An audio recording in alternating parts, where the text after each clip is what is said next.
انا عارف ان انا مهما احكي لك واقول لك المكان اللي انا فيه ده موجود في السعوديه مش هتصدقني، بس النهارده احنا في جده في واحده من اجمل الاماكن اللي ممكن تيجي تعمل فيها سنوركلينج او تسبح او كمان ممكن تعمل فيها دايفنج. ده بابا. السلام عليكم، فيديو جديد ويوم جديد. النهارده في مدينه جده رايحين نجرب واحده من اجمل الجزر اللي يقولوا ان هي في السعوديه. فالنهارده معايا هتان التونه العنيده، هو مشهور بكده. ازيك يا هتو؟ حبيبي، اخبارك عامل ايه؟ علي صوتك شويه يا هتان. الحمد لله. اخبارك ايه؟ صحتك عامله ايه؟ يا رب لك الحمد. مية مية. مية مية. هتان عنده بوت هنا في مدينه جده وكلمني عشان نطلع نصور التجربه كامله. فالنهارده مع هتان طول اليوم. الجزيره اسمها ايه؟ احكي لك. تجربة العمر هي حتكون. والله متاكد؟ هتشوف. بخاف من الثقه الزياده، ولكن احنا دلوقتي في الطريق وطالعين مع هتان عشان رايحين على جزيره بياضه، هي واحده من اجمل الجزر في السعوديه. فاعملوا لايك واشتركوا في القناه واعملوا ايه تاني؟ وخليها على الله.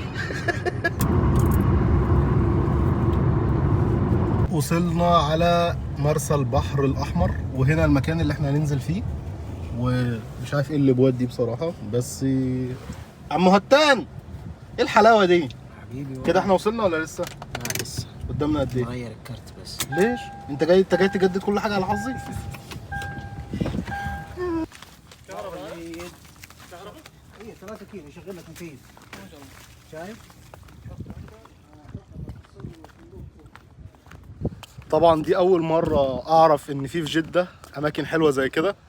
فطبعا اول ما هتان كلمني على طول قلت له يلا بينا. انا بصراحه بحب جدا جدا جو الغردقه وشرم الشيخ ومرسى علم كبحر يعني.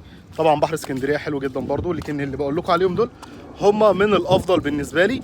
وطبعا جينا هنا عشان خاطر نعيش يوم مختلف. زي ما انتم شايفين كده المكان بجد بجد مكان جامد جدا جدا، كله يخوت. والجو بصراحه عاجبني دلوقتي، وبدات الشباب تتجمع. ودلوقتي الشباب كلها بدات تتجمع علشان خاطر نبدا نتحرك. هو بيقول لك 20 دقيقه من هنا لهناك، والبوت بتاعنا اللي هناك ده. طبعا اي حد عايز معلومات ولا اي حاجه يبعت لي على انستجرام، وانا على طول هبعت له كل حاجه. لو انت طبعا في جده او اي حاجه وحابب تطلع الرحله ديت، فانا طبعا على طول هبعت لك على الانستجرام يعني. هتان والشباب بيحضروا المركب دلوقتي وهنطلع على طول ان شاء الله.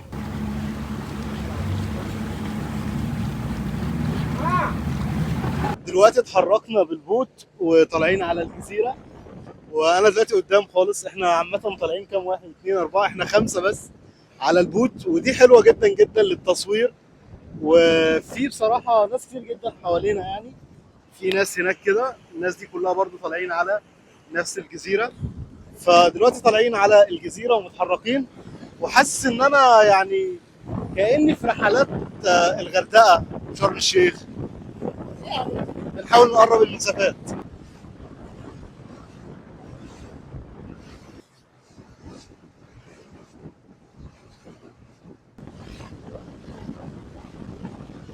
طبعا الرحله في الايام العاديه او في الطبيعي بتبقى 5 ساعات بس، لكن دلوقتي عشان احنا جروب فواخدين اليخت دوت لمده 12 ساعه، يعتبر يوم كامل يعني، عشان هنعدي على اكتر من مكان، على بياضه وعلى كذا مكان يعني.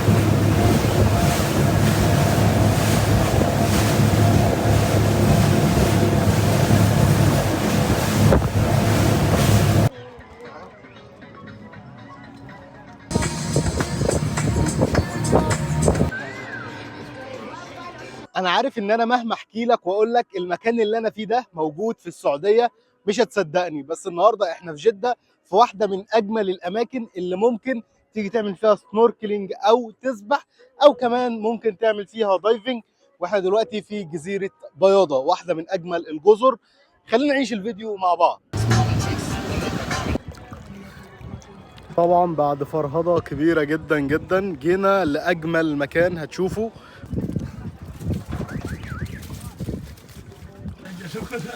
كأنك بتعمل تيست بتاع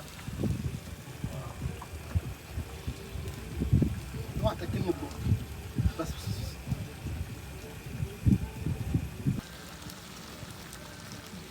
انا قرفتكم معلش. بس يعني المفروض ان ديك الاشياء ما تكون وراي. عادي عادي. ده شكل الميه اللي انتوا هتشوفوه لما تيجوا جزيره بياضه. شايفين لون الميه عامل ازاي؟ لون الميه بجد حلو قوي قوي، ودي من اجمل التجارب اللي جربتها لحد دلوقتي في مدينه جده، بجد حلوه جدا جدا. طبعا الرحله دي طلعتها مع هتان واحد من الناس الطيبه جدا، اللي لو انت في مدينه جده وطلعت معاه الرحله دي بجد بجد هتتبسط قوي قوي. غير ان احنا كمان عملنا اكل بقى، وفي فعاليات زي مثلا سنوركلينج مثلا، او في حاجات، في اكتر من حاجه يعني تقدر تعملها لما تيجي هنا. بصراحه يعني انا بحب جدا من وقت للتاني اطلع كده بره روتين الشغل واجي اعمل حاجه جديده بالنسبه لي زي دي.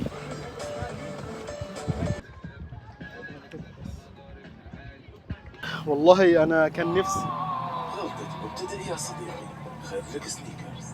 والله كان نفسي اصور لكم طول اليوم، بس بصراحه اليوم كله كان حلو جدا جدا لدرجه ان انا قلت استمتع باليوم واحكي لكم بعد كده. يعني هو البحر الاحمر بحر بجد بجد نظيف جدا جدا. هنا طبعا نزلنا عملنا سنوركلينج وشوفنا الشعب المرجانيه واسماك مختلفه جدا جدا، فبصراحه دي حاجه جميله جدا عجباني قوي قوي في الرحله دي.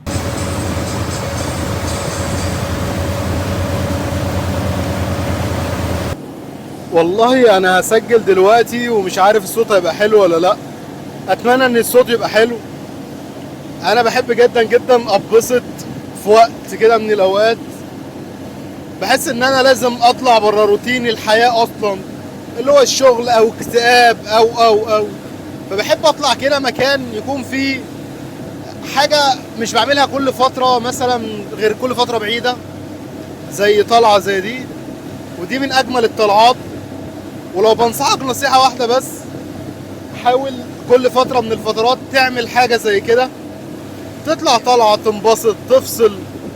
ولو انت بتحب هوايه معينه اطلع اعملها، بجد بتفرق في نفسيتك جدا جدا. فانا بجد اتبسطت قوي النهارده، اتبسطت مع هتان واتبسطت مع الشباب اللي كنت معاهم، بجد انا ممتن لكل لحظه بجد بجد بكون تعبان فيها وبطلع اصور.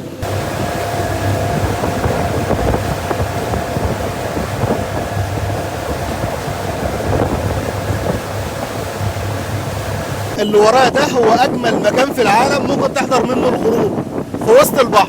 وطبعا زي ما انتم شايفين كده الدنيا بدأت تليل، وده اجمل منظر غروب ممكن تشوفه في حياتك. يعني متخيل انت في وسط البحر اصلا وبتشوف الغروب، بجد احساس جامد قوي قوي، والحمد لله.